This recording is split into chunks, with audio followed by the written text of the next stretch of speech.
దేవుడు చెప్పింది చేశానా లేదా అదొక్కటే మెయిన్ బ్రదర్. చాలా మంది ఎఫెక్ట్ ఎందుకయ్యారు తెలుసా? సేవకులు, సేవకురాళ్ళు, విశ్వాసులు, విశ్వాసరాళ్ళు ఎందుకు బలహీనులైపోయి, ఎందుకు వ్యర్థులై, ఎందుకు అర్భకులైపోయారు తెలుసా? దేవుడు చెబుతూ వచ్చిన వాటిని కొన్నిటిని విన్నారు, కొన్నిటిని పెడచెవిని పెట్టి తమ మనస్సుకు తోచిన ఆలోచనల చొప్పున చేసి దేవుణ్ణి గెలిచారు. అర్థమైందా? దేవుణ్ణి ఓడించారు.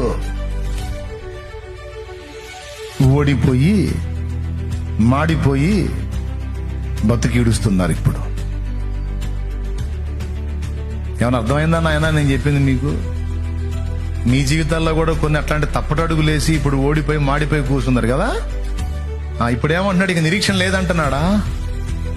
ఉంది ఉంది ఉంది. మళ్ళీ ఒక్క అడుగు నీ చేత వేయిస్తాను, ఇక నుంచి మొదలు పెడతావా?